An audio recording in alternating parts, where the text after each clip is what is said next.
Começa agora o podcast De Fato. Uma visão popular do Rio Grande do Sul, do Brasil e do mundo.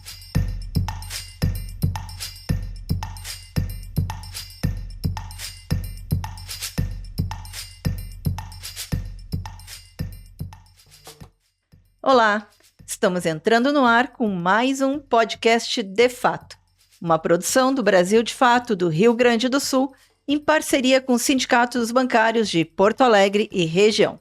Gravado no Estúdio Hall, diretamente do Centro Histórico de Porto Alegre. Eu sou Kátia Marco e comigo no comando do programa, Ayrton Centeno. Salve, Kátia! Salve, Ayrton! Ai, que bom que o frio tá passando, Ayrton. Será que já tá chegando a primavera? Eu gosto de frio, pra mim. Tu gosta? Tô lamentando Tu até. fica dentro de casa só, né? Claro. Tá ótimo. Neste mês, a URGS foi considerada, mais uma vez, a melhor universidade federal do país.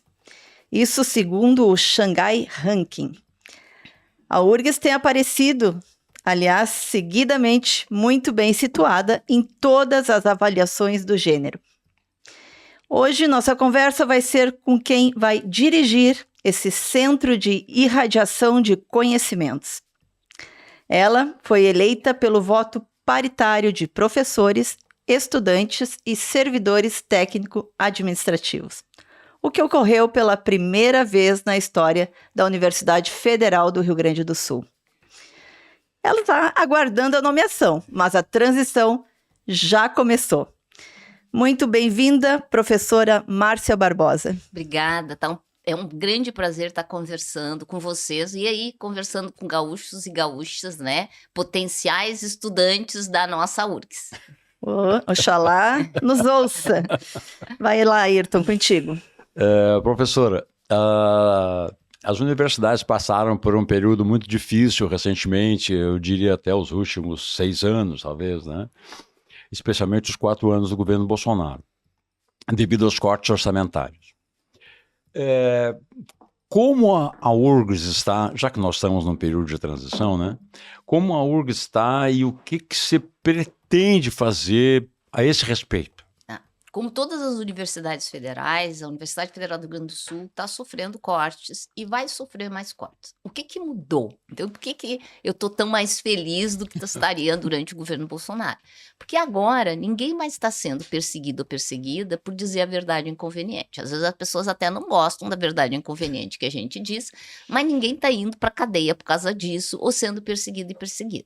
Então, assim, isso já é uma grande mudança quando a gente fala de conhecimento, porque o conhecimento tem que ser livre, né? Então, isso já é uma boa notícia. Em termos financeiros, enquanto o Brasil não crescer muito e não arrecadar muito, nós vamos sofrer cortes no financiamento. Então, a gente tem que trabalhar como universidade para o Brasil voltar a crescer. Vão ser cortes no financiamento público. Mas tem outros tipos de financiamento, minha gente. Então, assim, eu acho que uma tarefa das nossas universidades é nos apropriarmos da possibilidade que o marco legal, o marco é uma lei nova que nos permite, nem tão nova assim, mas que não foi muito apropriada ainda pelas universidades e principalmente pelo ZU da vida. O ZU da vida que chama-se TCU, esses assim, AGU, esses ZU da vida, parece que leram e não entenderam muito bem a lei. Mas a gente vai trabalhar para transcrever de um jeito que advogado possa entender, de que essa lei precisa ser apropriada pelo setor público e ela viabiliza a gente fazer arrecadações. Além do que a gente tem que começar a buscar outras fontes de financiamento, tá? Porque a universidade ela tem que ter essa amplitude, né? Ela tem que estar na sociedade e até onde eu saiba, empresários e empresárias também são sociedade, ex-alunos e ex-alunas ricos ou tão ricos também são da sociedade e podem contribuir para a nossa URGS. Antes da gente continuar falando das dificuldades, eu queria entrar um pouquinho nessa celebração que foi, né, a primeira eleição para a reitoria da URGS pelo voto paritário. Sabe que o meu primeiro trabalho como jornalista foi na ASURGS, né? Associação dos Servidores da URGS, lá em 95. E naquela época já se fazia essa luta pela paridade, né? E, enfim, é uma luta que vem há muitos anos, professora. Então, a senhora ser a primeira reitora eleita por voto paritário, eu imagino que seja uma uma grande alegria mesmo, né? E é uma percepção, porque as pessoas, assim, primeiro vamos explicar o que é paridade, porque as pessoas Isso. não entendem. É assim, na eleição, cada uma das categorias, estudantes, técnicos administrativos e docentes, vão entrar com 1/3 de votos. Aí então todo mundo vota, e aí tem esse balanço. No passado, o que acontecia é que era 70% do peso do voto era dos docentes, o que fazia muitos estudantes e técnicos administrativos nem quererem votar. Quanto vale o meu voto, né? E por que que isso é tão fundamental? Porque, na verdade, vem com uma percepção de que a universidade, ela não é só feita pelos docentes. Tá? Ela é feita por essa composição de docentes, técnicos administrativos e estudantes. Tá? E que essa transformação ela está muito casada com a mudança do perfil, inclusive, de quem está estudando e trabalhando na universidade com as ações afirmativas. As ações afirmativas, combinadas com essa chance de que todo mundo vai ter voz para escolher quem vai conduzir durante 4 anos a universidade, ela permite uma diversidade. O que eu quero dizer com isso? Eu quero dizer que se a universidade é o local de pensar fora da caixa, se todo mundo que está dentro da universidade for muito igualzinho, estiver na mesma caixa, o fora da caixa é bem sem gracinha. Agora, quando eu penso que eu estou trazendo para a universidade pessoas com experiências, brancos, negros, pobres, ricos, indígenas, pessoas de variados locais, que são muitas caixas, e a universidade passa a ser construída pelas caixas. Porque no começo a ação afirmativa era trazer o diferente e transformar todo mundo em igual. Aliás, em muitos países do mundo onde já tem essa ideia de ação afirmativa, é isso que eles fazem. Eles transformam todas as pessoas em pessoas com aquele formato Harvard, tá, de ser. E não é essa a ideia da diversidade, porque a diversidade é provado cientificamente que traz mais potência, que traz uma melhoria, uma maior eficiência no sistema, se ela mantém a diversidade, mantém a distinção e a capacidade das pessoas construírem no conjunto. A gente já estava conversando aqui um pouquinho antes de um nosso futuro aluno que vai entrar já com uma experiência de jornalismo, carregando, trazendo essa experiência. Essa experiência ele vai aprender um pouco com os estudantes que estão lá, os técnicos e os docentes, mas ele também vai ensinar. E é essa a grande transformação que a universidade precisa fazer, não só no Brasil, no mundo inteiro, e que é um grande desafio, e é esse grande desafio que a gente está tentando construir no que eu estou chamando, né, a primavera da URGS. Ah, que lindo! Gostei. Professora, quando houve a enchente agora, né, a enchente de maio, e o Rio Grande ficou em boa parte debaixo d'água, a gente viu um movimento muito interessante assim na universidade, que era o quê? Um movimento voluntário, digamos assim, de professores, de alunos, de pesquisadores, enfim, no sentido de dar alguma espécie de solução, algum encaminhamento para aquele sofrimento que a população gaúcha estava vivendo perante aquele desastre climático, né? Agora, o que se pode fazer no sentido da universidade, que é um pouco que você estava falando há pouco, a questão das caixas e tal, né? O que se pode fazer para a universidade não se aproximar da sociedade, que no fim das contas é quem a mantém, não é? O contribuinte, né? Se aproximar da universidade não episodicamente, mas permanentemente. Tá. A universidade já faz isso, a gente já tem o que a gente chama de extensão.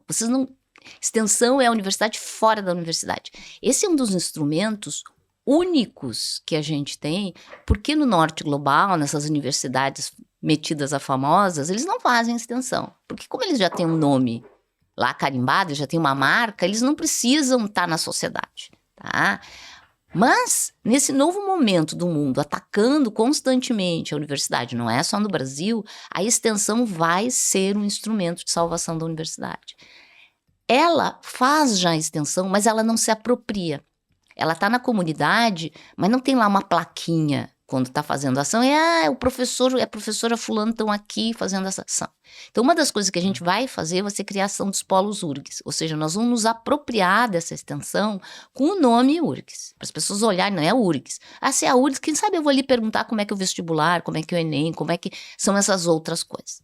Mas tem um segundo elemento, que ao longo da história, a Universidade Mundial, ela se fechou para se proteger dos constantes ataques. Vocês percebem, a universidade como universidade é um negócio potente no mundo. Ela sobrevive a governos, ela sobrevive a mudanças de fronteira, entende? De um país. Os países desmancharam e as universidades continuaram ali, porque ela é uma potência em si só.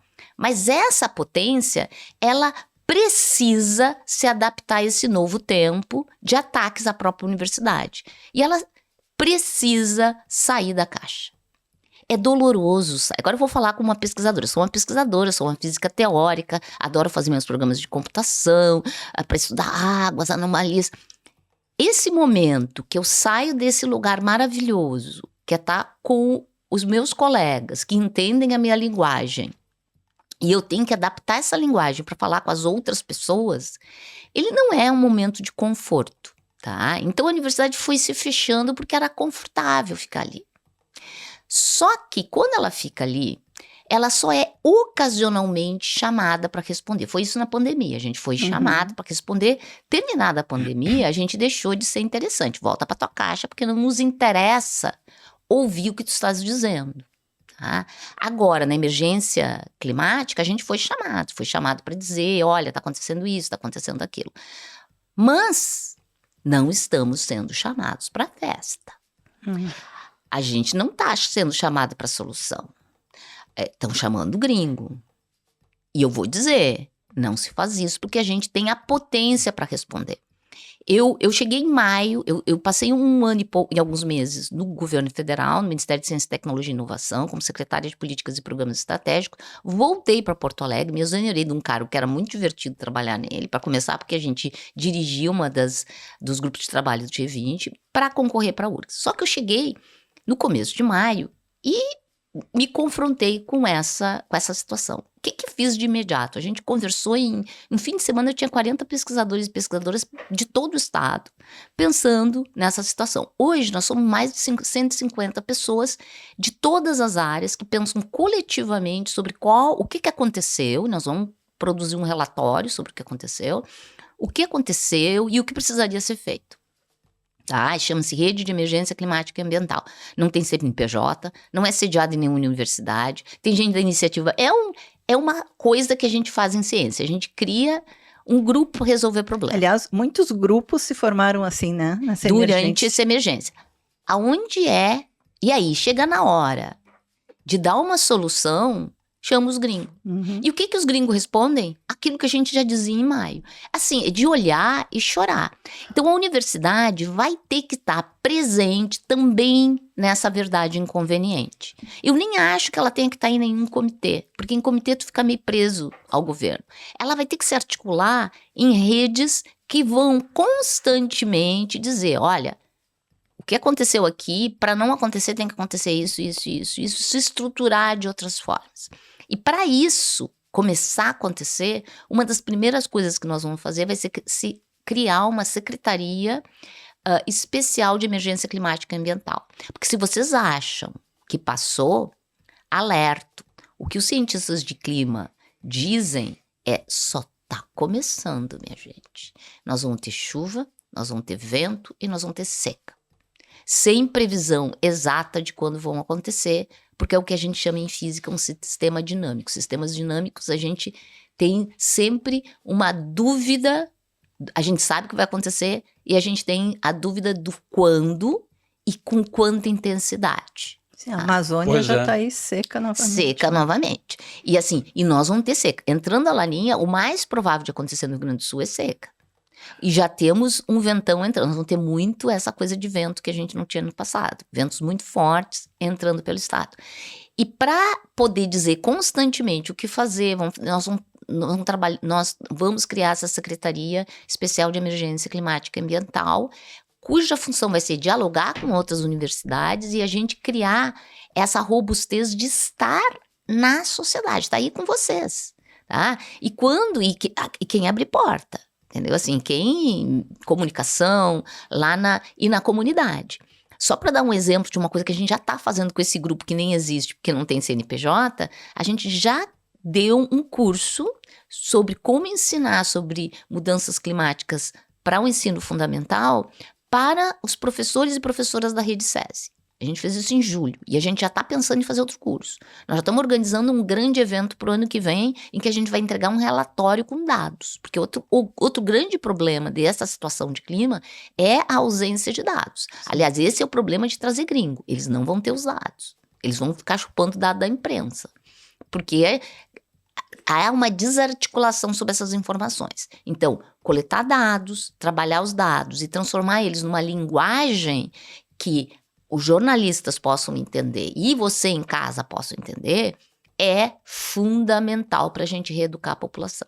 Professora, agora, tudo isso que a senhora está falando tem um fundamento óbvio. Agora, nós temos um grande debate em andamento, que é o debate das eleições municipais. E pelo que eu vi, com exceção talvez de Porto Alegre, por razões óbvias, né, essa questão das mudanças climáticas, essa questão dos riscos que a população está correndo, devido à destruição ambiental e do que todos os cientistas estão prevendo, isso não está na pauta. Nós estamos discutindo, sei lá, há discussões tão disparatadas que nós estamos discutindo a Venezuela, né? Em São Paulo começaram a discutir o Hamas. Então é uma pequena loucura. Parece que nós estamos escondendo desse grande problema que fatalmente nos alcançará e nos causará imensos prejuízos. Né? E não somos só nós que estamos nos escondendo desse problema. Né? Nessa secretaria que eu coordenava, eu tinha oportunidade de ir a vários países, inclusive conversar com as pessoas que acham que entendem mais de desenvolvimento, que é a OCDE. É uma organização, eu brinco, uma diversidade enorme de homens brancos de terno cinza. Tá? Eles têm consciência, os países, de que nós temos um aumento de grandes emergências, tá? Ou seja, vão começar a ter mais e mais desastres, estamos tendo no mundo, que as mudanças climáticas vieram para ficar, mas eles não entendem qual é a solução. Uma solução que equilibre economia, desenvolvimento com preservar o planeta. Por quê? Porque foi justamente este modelo de desenvolvimento que queima petróleo que fez esses países enriquecerem, que fez a nossa vida ser a nossa vida. Vocês em casa, olhem em volta a quantidade de coisas feitas de plástico na sua casa. Tá? Então, assim, essa é uma questão fundamental. Como é que eu saio dessa economia que está toda sentada em plástico e passo para uma outra economia que ninguém nem desenhou? Então, é uma questão muito importante e que os países desenvolvidos, porque estão presos nessa economia muito mais do que a gente, não conseguem se libertar. Eu vejo que é o sul global, onde nós estamos, que será capaz de fazer a transição. Mas, primeiro, a gente precisa se libertar desse nosso vamos dizer, esse nosso sentimento de vira-latice. A gente sempre... Por que estão discutindo o Hamas? Por que estão discutindo a Venezuela? Por que estão discutindo modelos econômicos que são copia e cola de modelos econômicos do norte global? Porque as pessoas não acham que somos capazes de desenhar um novo modelo. Essa é uma função que a universidade brasileira vai ter que assumir. Ela não é fácil, porque o modelo não existe. Eu levei essa discussão como representante do governo para a OCDE e eles só diziam assim, queremos ouvir mais. Mas eu disse, vocês não terão capacidade de implementar. Por quê?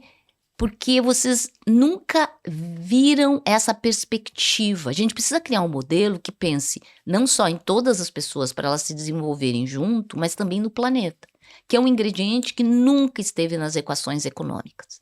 Ela precisa estar.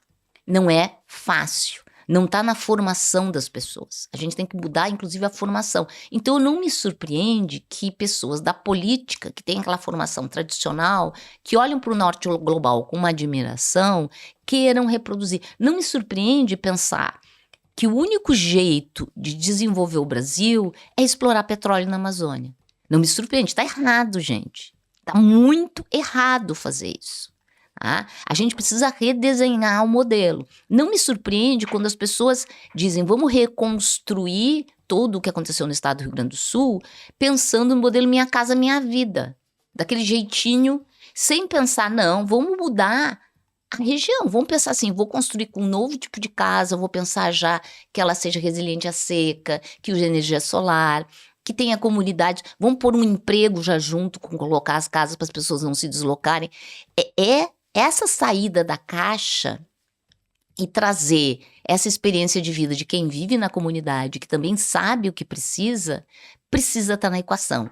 É essa universidade inclusiva, mas não só que inclui, mas que se transforma, é que será capaz de fazer essa transição se ela tiver coragem de dizer, eu sou melhor que esses homens brancos de terno cinza.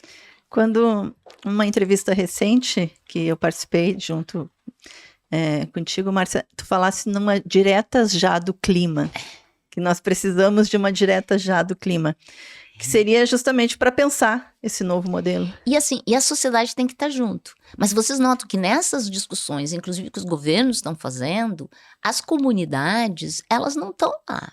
Eu vi assim, prefeituras dizendo, vamos aliás, no Conselho Estadual, nem os ambientalistas estão, né? Eu digo assim, vamos mudar a cidade de lugar, vamos mudar o bairro de lugar, vamos tirar as pessoas da ilha, tá? Gente, são pessoas com vida, com estruturas. A gente tem mais do que uma solução para o mesmo problema e ela tem que ser conversada.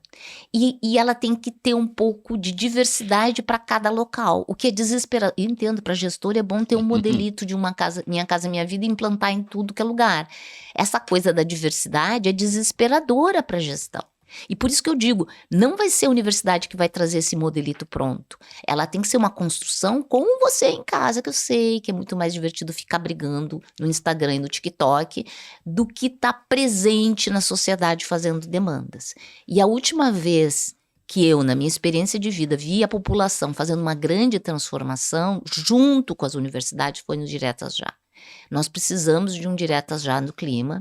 Já existem pessoas no mundo pensando isso, mas usualmente a grande mídia adora ridicularizar essas pessoas.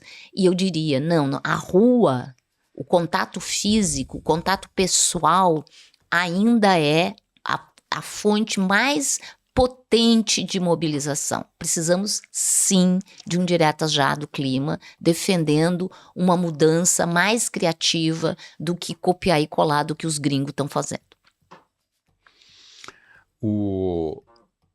Você já falou também que o que aconteceu em maio estava previsto pelas universidades.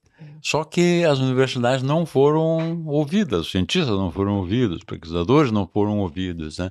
E o que me assusta bastante é que continuam não sendo ouvidos, apesar do que aconteceu, apesar desse imenso, vamos dizer, entre aspas, aviso de maio e junho no Rio Grande do Sul, né?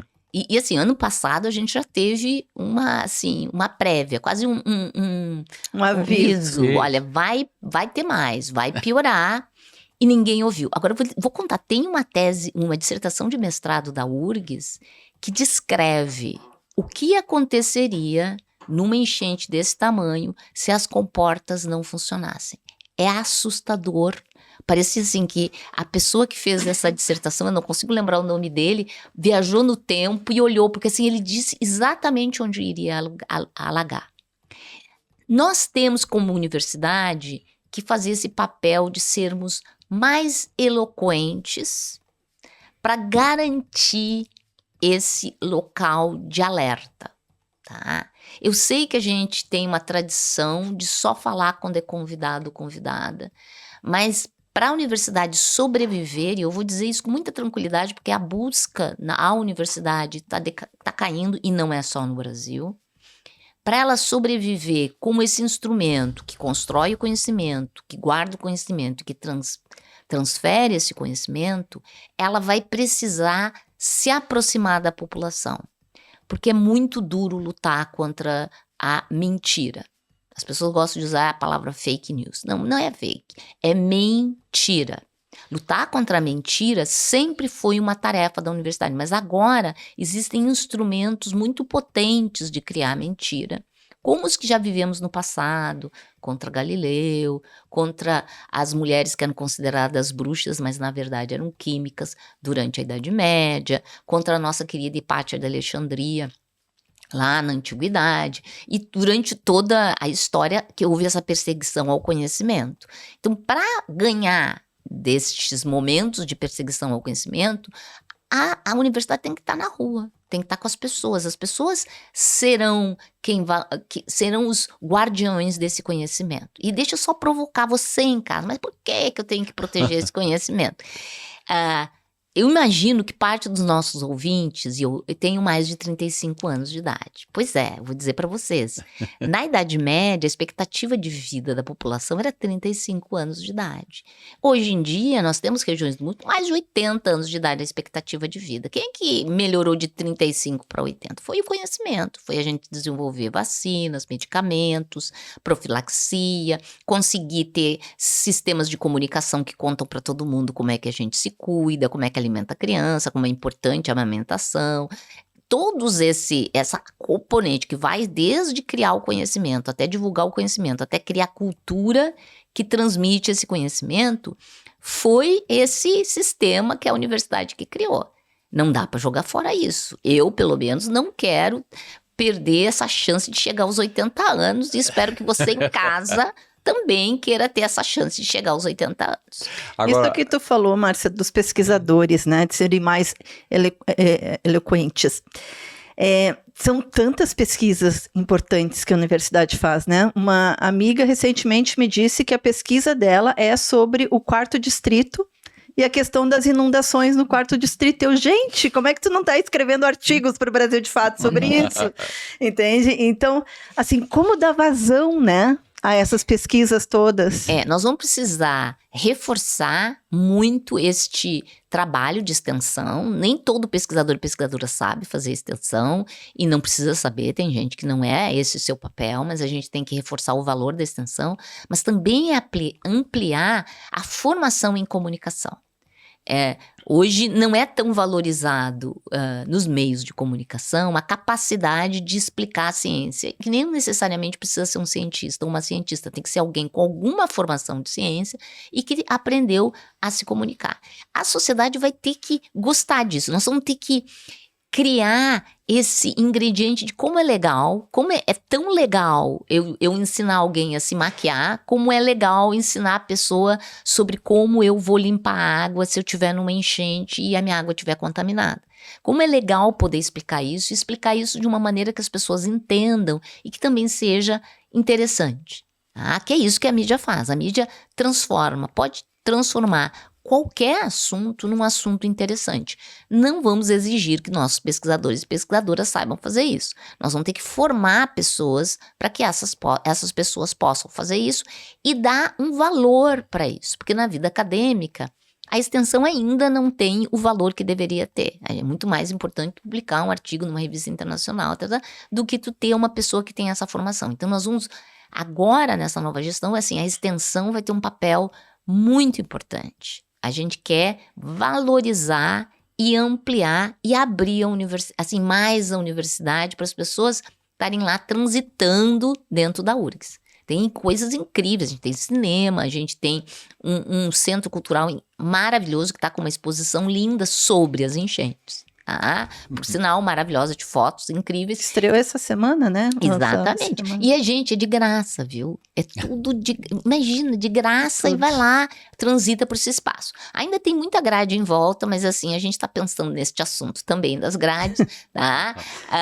Mas não se intimidem com as grades, vão entrando porque é o seu imposto que paga o meu salário, tá? Então, e de todo mundo que está lá dentro, e para os estudantes estudarem. Então, assim, você é meio dono daquele local, então vá lá usufruir das opções que a gente tem culturais e mesmo do espaço em si, que é muito bonito.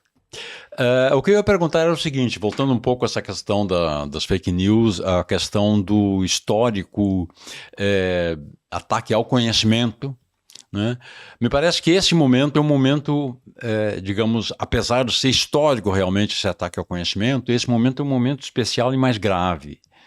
Porque a desinformação, ela adquiriu canais próprios e se expande pelo mundo inteiro. Me parece que tudo está calcado em cima do ataque à noção de perícia. É um pouco como a gente vê, às vezes, nesses debates, né? Ou mesmo no encontro com um amigo. Eu digo, olha, a questão é o seguinte, a Terra é redonda e tal, né? A Terra é redonda e tal, mas, entende, as pessoas já demonstraram isso falsamente há mais de 400 anos, etc e tal. E a outra pessoa responde assim, não, mas essa é a tua opinião. Então a questão do conhecimento passou a ser uma questão de opinião. Quer dizer, eu posso pensar que a Terra é plana. Eu posso pensar que vacina transforma a pessoa em jacaré. Eu posso pensar que a vacina causa AIDS. Eu posso pensar outras barbaridades como essas que se tornaram corriqueiras, né? Sim. Eu vejo que, assim, tem uma questão de fundo que é o que eu chamo de autoridade, tá? Max Weber, que é um pensador lá super europeu, dizia que tinha 3 tipos de autoridade na sociedade, tá? Tinha a autoridade dos reis, porque o tempo dele era rei, né? Que são os governantes. Tem a autoridade da lei e tem a autoridade dos carismáticos. E era bem ingênuo, ele dizia, dos carismáticos vai acabar. Mas nota que nenhuma dessas 3 formas de autoridade que ele entendia como fundamentais na sociedade inclui o que eu provoco, porque eu sou físico sempre contradiz qualquer outro cientista. A gente precisa criar a autoridade do conhecimento. Tá? E o que é essa autoridade do conhecimento? É tu confiar, eu não estou dizendo ter fé, porque quando é opinião, é fé. É confiar que o conhecimento é esse instrumento que nos trouxe até aqui com a possibilidade de ter 80 anos de idade. E o conhecimento, ele se constrói não porque eu achei e foi feita uma votação e a minha opinião foi a mais votada. Tá? Isso é para eleger rei. Tá? Então, não é para eleger governante, não é para conhecimento. O conhecimento é um método assim, eu digo uma coisa, aí vão várias pessoas no mundo e testam, aí começa esse debate, que não é um debate de opinião, gente, é um debate com evidências, até convergir para uma solução que este clube aceita. Não é uma votação, ninguém vai votar se a Terra é redonda. A gente vai ter evidências e aí se chega a um consenso desse clubinho. E por que eu estou dizendo para vocês que sem vocês medirem e olharem as evidências vocês mesmos, vocês têm que confiar, porque foi este método, esta metodologia que fez a gente ter uma expectativa de vida de 80 anos, que fez vocês poderem usar todos os meios de comunicação, tudo isso que nos rodeia, inclusive essa internet que usam para mentir, foi criada por este método, tá? Este método nos trouxe até aqui. Porque até eu posso fazer você em casa medir se a Terra é redonda ou não, mas vocês não vão conseguir medir se existe um bóson de Higgs. Tá? Vocês não vão conseguir medir uma série de coisas que são umas coisas um pouco mais complexas e caras para medir. Tá? Então, o que tem que confiar é no produto que este método chegou. Ele é um produto que gera debates intermediários, mas jamais esse debate, rifem esse jamais esse debate passa porque eu acho isso. Não. Esses são os meus dados, essas são as minhas evidências. Esse aqui é o conjunto de relatos, às vezes são relatos, dependendo da área do conhecimento, é o conjunto de relatos, e chega-se a um consenso. A Terra ser um esferoide é um consenso. Nós temos alguns consensos. Mudanças climáticas foram o resultado de ações dos seres humanos, é um consenso. Vacinas funcionam, é um consenso. Tá? Então já temos alguns grupos de consenso. Tem coisas que a gente ainda não sabe. E quando a gente não sabe, a gente diz, a gente ainda Notaram ainda?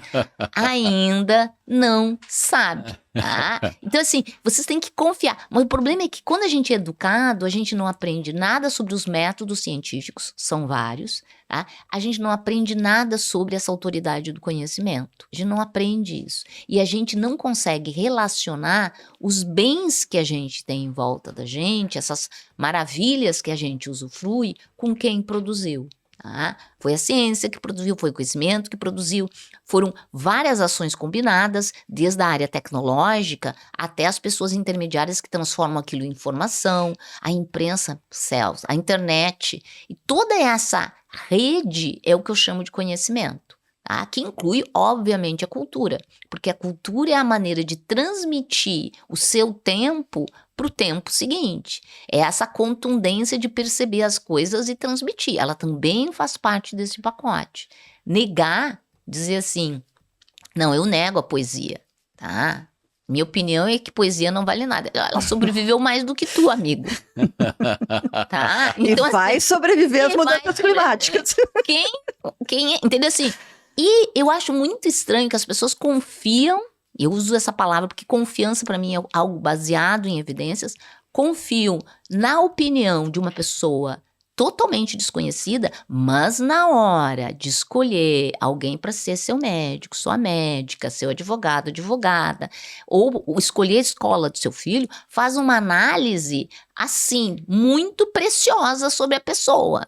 Tá? Mas na hora de discutir se bóson de Higgs existe ou não, é a sua opinião. Peraí. Tá, né? Muito cheio de opinião esse mundo. Ó.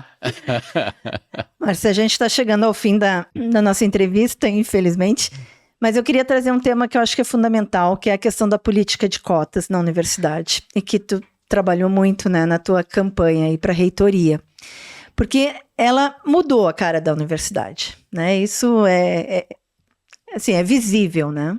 Mas ainda tem uma grande dificuldade dos estudantes que entram pelas cotas de se manter realmente, né, na universidade. A gente acompanhou há pouco tempo a luta que os estudantes indígenas, por exemplo, fizeram para ter uma casa para eles, né? Para, enfim, devido à sua cultura e devido à distância distância. Como que tu pretendes trabalhar essa questão? Uma das coisas que a gente vai levar ao Conselho Universitário, porque obviamente é o Conselho Universitário que rege, assim, já na primeira semana nós temos várias ações para o Conselho Universitário, mas uma delas é a solicitação da criação da Pró-Reitoria de Ações Afirmativas e Diversidade. Por quê? Porque, como eu falei anteriormente, a diversidade ela não é só uma coisa democrática e justa. Essa pró-reitoria existe em outras universidades? Existem em outras universidades, tá? Mas eu quero ampliar para um conceito que não vem só para aqueles, por isso que eu falo diversidade também. Não só para as cotas. Eu quero olhar outras formas de diversidade. Por exemplo, na minha área, que é física, tem pouca mulher. Como é que eu amplio a participação das mulheres nessa área? Áreas que tem poucos homens. Como é que eu amplio? Vou pensar em todas as comunidades distintas e ampliar a participação para além das cotas. Mas é além do ingresso. É como é que eu garanto que essas pessoas vão chegar até o fim do curso. Mas como eu também garanto que o que elas trazem de bagagem vai ser incorporado a construção desse conhecimento. Porque se esse conhecimento for só do homem branco do hemisfério norte, ele é muito pobrinho, gente. Nós temos que fazer um conhecimento que englobe todos os saberes, e essas pessoas que tragam isso não se sentam, elas se sentem como parte de fora da universidade. Parte da evasão não é só o sustento econômico das pessoas, é o fato delas acharem que não são parte daquele clube. Vocês imaginem um menino, uma menina negra de família pobre, entrando nessa universidade, recebendo um conhecimento que não tinha, ou seja, ele perde algum contato com a sua comunidade porque ganha um novo vocabulário, mas ao mesmo tempo não é aceito por esse clube. Essa pessoa não tem lugar. Então é quase uma crueldade eu tirar daquele lugar e não explicar para essa pessoa esse teu conhecimento que tu traz lá da tua comunidade indígena, quilombola ou qualquer comunidade, também nos interessa entender. Este será o papel dessa pró-reitoria, tanto para os estudantes, por isso que ela não é uma pró-reitoria aliada A pró-reitoria de graduação, ela é uma pró-reitoria, tanto estudantes como técnicos administrativos, como os docentes. Nessa visão de que também os docentes têm que participar desse processo. Então, ele é um processo amplo e que vai provocar discussões, inclusive, que conhecimento é esse? Para quem é esse conhecimento? O que eu posso trazer, por exemplo, dos conhecimentos de ervas de certas comunidades? Ir lá e testar num grande laboratório como o CNPEM, que vai lá identificar qual é o mecanismo e construir a partir disso um insumo farmacêutico que nasce daquele conhecimento básico. Ou seja, eu busco e linko. Ou das relações sociais. Por exemplo, os indígenas têm toda uma relação familiar na sua estrutura que é riquíssima e que, em vez de eu tentar conformá-los às nossas dinâmicas de que os estudantes não podem trazer suas famílias, é equivocado. Então, nós temos que aprender e ver como é que eu enriqueço as nossas relações, percebendo que no ambiente de trabalho, família não é um ser exógeno. Que eu não posso esconder que eu tenho filho, que eu vou levar filho ao médico. Essa dinâmica da vida dentro do ambiente de construção do conhecimento e do trabalho é fundamental para a nossa sociedade se reinventar.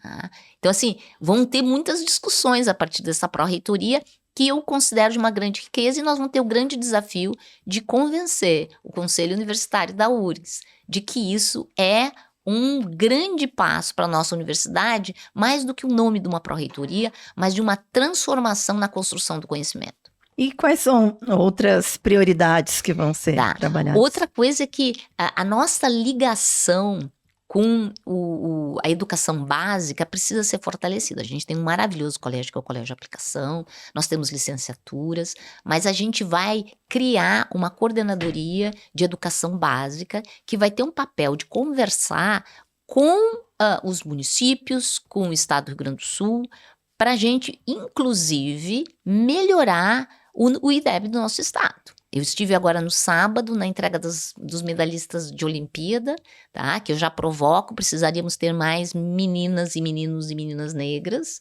nesse conjunto e vamos atrás disso, mas nós temos o desafio de melhorar o nosso ensino.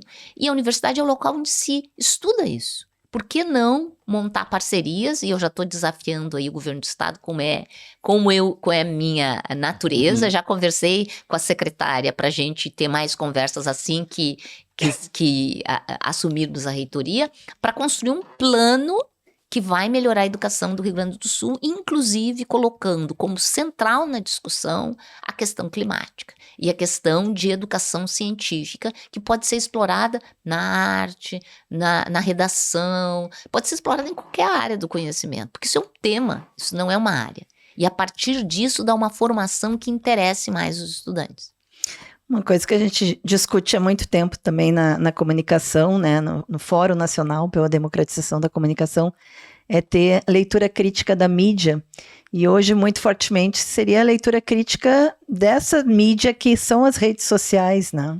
Isso é fundamental, da gente ler e pensar, mas espera um pouquinho, quem são essas? Primeiro assim, quem é o CPF por trás desse comentário? Tá, como eu identifico que é real ou não isso, né? Então assim, e esse é um desafio constante. Assim, eu tenho quando eu leciono, eu dou alguns desafios para os meus estudantes. Eu digo assim, eu quero que vocês achem, como eu sou da área de física, um material que é bom para isso e é ruim para isso, vão para a internet. E ele, mas como é que eu sei se é bom? Vocês têm que olhar o DNA desse local que vocês estão buscando. Quem é esse local? Você não pode pegar a primeira coisa que aparece na frente de vocês. Vocês têm que explorar o que é, assim, quão sólida é essa informação que vocês têm, né? Quão baseada em conhecimento é. Essa busca crítica do conhecimento, ela tem que ser ensinada. Ela não é natural tu achar isso. Então, nós vamos ter que construir isso também nas nossas escolas. Quero te agradecer muito pela tua participação aqui com a gente, mas te convidar também a continuar até o final do nosso programa e interagir conosco aí com certeza, no próximo quadro. E a você, quero te convidar a apoiar o nosso jornalismo, apoiar a comunicação popular, apoiar essa comunicação que fala aquilo que a grande imprensa não fala. Entra lá em apoia.se/Brasil de Fato RS_enchentes e contribua com a nossa campanha emergencial, né? que está sendo feita, inclusive, para ajudar os nossos colegas que foram atingidos pelas enchentes de maio aqui no nosso estado. E estamos chegando, então, ao nosso quadro mais animado, mas antes também não esqueça de curtir, compartilhar o nosso podcast, deixar o seu comentário lá nas nossas redes sociais. Ah, não, tenho que lembrar outra coisa, né, Centeno? Tava quase esquecendo. Tá esquecendo do cinema. Tava esquecendo do cinema, gente. Vocês já veem, né? Todo mundo aqui que nos escuta já veio alguma vez nos cine bancários, né? Tu já veio, Márcia? Não Nunca! vi, tenho que vir. Márcia, tem que vir. Não, tem que vir porque é, para mim, um dos melhores cinemas que nós temos em Porto Alegre, bancado inteiramente pelo Sindicato dos Bancários. É o único cinema dentro de um sindicato que nós temos no Brasil e que traz um melhor do cinema brasileiro, né? E um dos últimos cinemas de calçada de Porto Alegre, que fica aqui na Rua General Câmara 424. E nessa quinta-feira, dia 22, estreou, né, em todo o país e vai estar aqui na sessão das 19 horas do Cine Bancários o filme Motel Destino, estrelado por Fábio Assunção, Iago Xavier e Nathalie Rocha. O longa-metragem ele teve sua premiere brasileira na abertura do Festival de Cinema de Gramado, que aconteceu na semana passada aqui no estado. Figuraça da semana. A minha figuraça da semana tem a ver com um tema que eu andei mexendo há algum tempo atrás, continuo mexendo. Tu gosta desse tema aí? Gosto.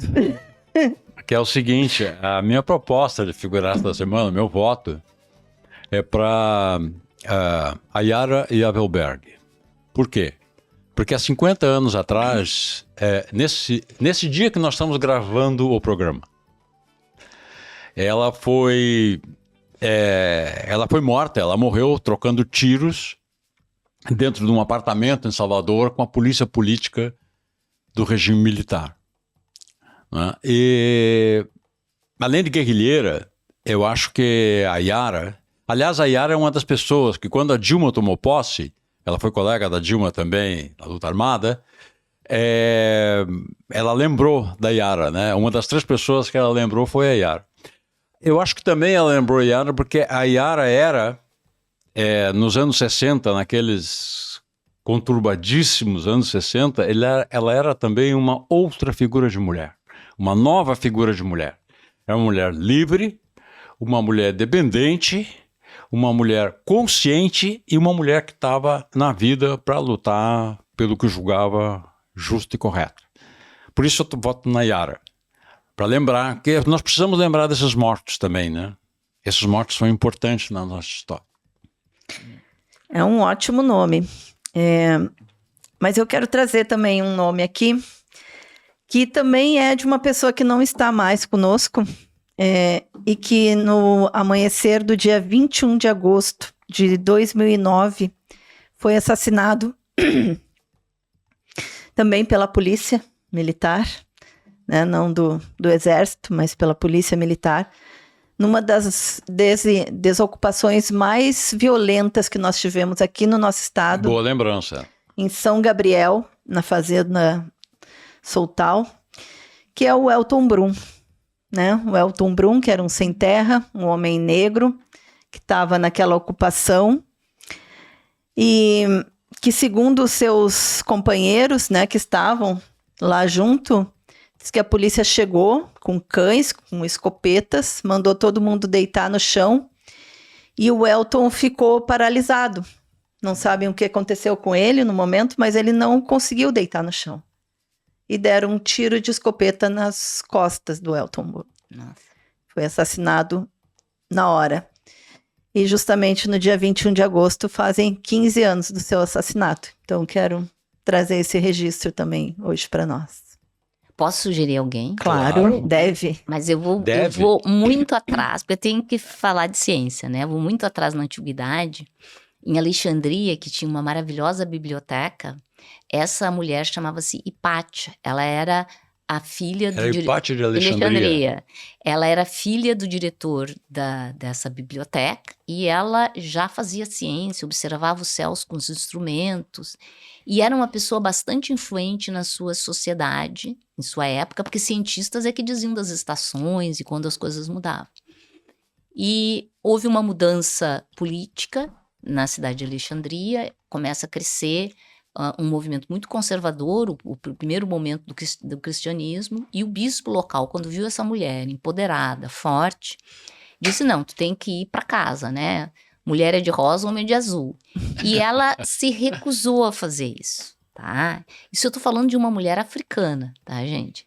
Ela se recusou a fazer isso, e aí ele espalhou notícias falsas, de novo, mentiras, lembra? Não é tão... Eu tô falando lá no começo, Muito antigo. o começo, tá? Dos anos 400 depois de Cristo, um pouco antes. E aí a população levou ela para dentro de uma igreja e apedrejou à morte a Hipátia de Alexandria. Eles destruíram tudo que ela tinha escrito, mas mesmo assim, hoje, porque ela teve alunos que transmitiram seu conhecimento, nós sabemos da existência da Hipátia de Alexandria, mas a gente nem lembra o nome do bispo que foi responsável por isso. Eu acho que nos 3 casos que são muito distintos, mas que são uma luta pelo que se acredita, é muito importante a gente lembrar. As pessoas gostam de fingir que a ditadura não houve. A ditadura houve, foi cruel, matou pessoas que desejavam ajudar o Brasil, perseguiu muitos cientistas, e na Universidade Federal do Rio Grande do Sul... Manguinhos. Também, nós vamos recriar a comissão que vai resgatar as pessoas que foram perseguidas e exoneradas durante Essa era uma a ditadura pergunta militar. que eu pretendia fazer.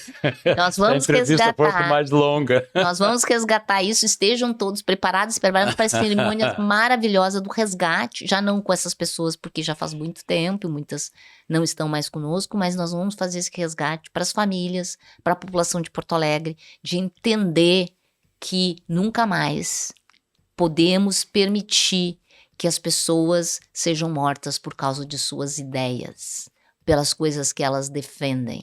E que essas pessoas que morreram por defender o que acreditavam contra regimes de exceção precisam, sim, ser lembradas.